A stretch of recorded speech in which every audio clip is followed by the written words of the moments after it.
Hey everyone, it's Grant, and it's a chilly night here in Tucson. Just about time to cook a barbie. Got half a dozen New York strips ready to go. I think it's around about 12, 14 degrees outside, so pretty cool for a barbecue, but we're going to give it a crack. Today's episode of Raising Amazing Families, something that's been on my mind for a little while now, maybe 6 months or so. So the original context for today's topic goes back to when we're living in Townsville, and there was a lot of media and press around the education system at the time, and in particular around the quality of the national curriculum called NAPLAN. And effectively what the press was, or the media was saying, was that NAPLAN wasn't paying dividends, that our kids weren't getting the education that NAPLAN was espousing to, that the results just weren't there. In fact, the results were going backwards. So it got me thinking, is the current education system all that it's cracked up to be? Well, fast forward to February, March 2020, so it's probably 6 months after I thought of the idea, and we're in lockdown with COVID-19, and we're having to homeschool. Kids are going through homeschooling with their parents. They're doing online training and tutoring if they can through tutors and teachers, etc. And so all of a sudden, homeschooling becomes a big deal and mandatory for a lot of families. And so the context for the reason for this podcast has actually changed.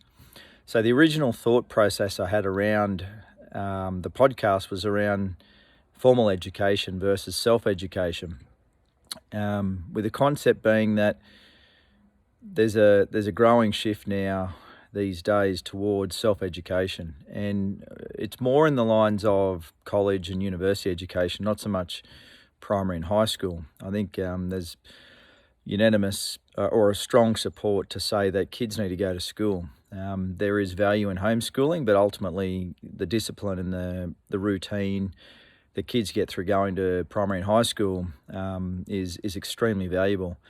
But once you get past high school, it's questionable as to whether there's value in going on to spend a lot of money in tertiary education, whether it's a university or college degree in Australia, or a college degree in the US, or anywhere in Europe, etc. And so with the extended time that I had off, I had a lot of time to do a lot of online learning. And what was amazing was the learning I was doing, and it was a whole range of different things. Some of the courses would cost $200 and $300, right up to $1,000 or $2,000 for one of the courses I did, which was like an online marketing course. But if you were to go to do a marketing degree at university, particularly here in the States, you could be up for anywhere up to sort of $50,000 US.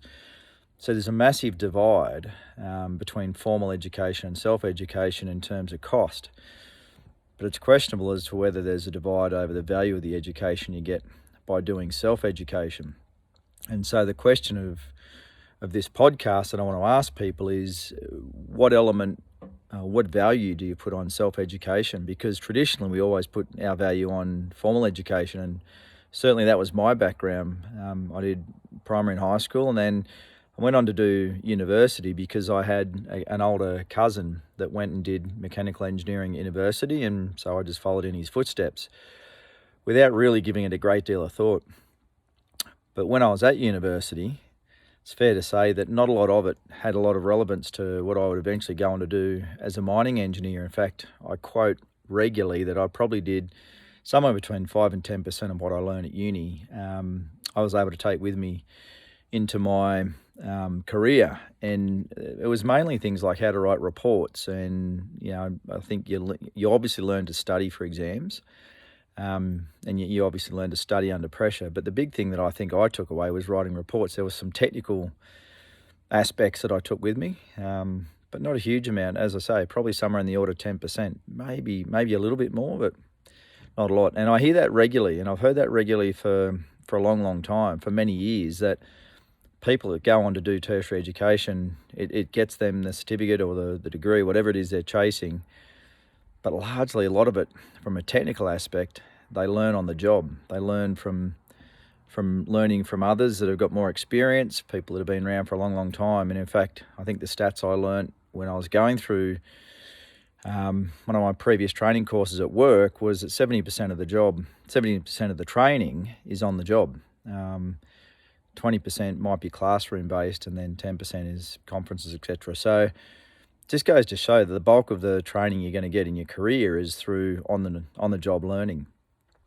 So it's been in the back of my mind for quite some time, this whole notion of going and doing formal education and in some circumstances spending a lot of money versus going and doing self-education. And these days you can jump online and learn about anything.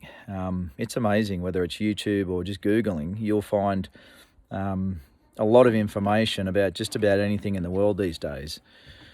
So, it's really got me questioning the value of both. I think there's room for both. I think, for young people, they definitely need to go through primary and high school and learn discipline and learn routine and learn things like how to study properly and start to work under pressure. But once you get out into the real world and start your career, I actually think there's probably more value in going and doing self-education, finding out what it is you're really passionate about and go and learn about it online. I'm really starting to question the value of formal education at a tertiary level.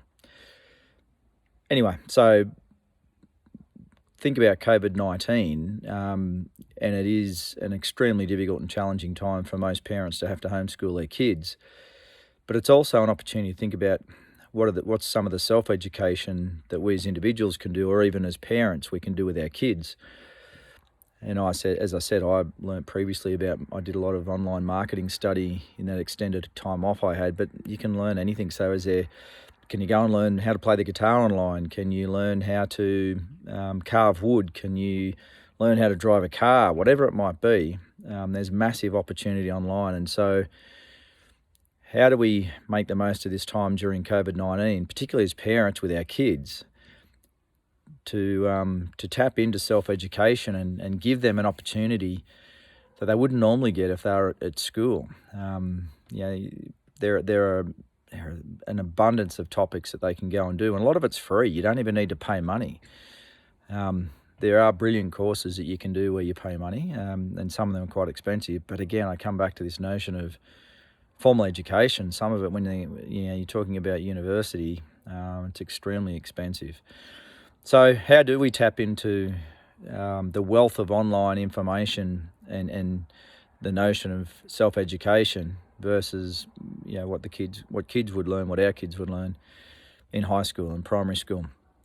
So I'd love to hear your thoughts. Have you got a view one way or the other? Are you dyed-in-the-wool formal education, or are you a bit more free thinking and progressive with self-education? Or have you got a foot in both camps, a little bit like I do to some degree?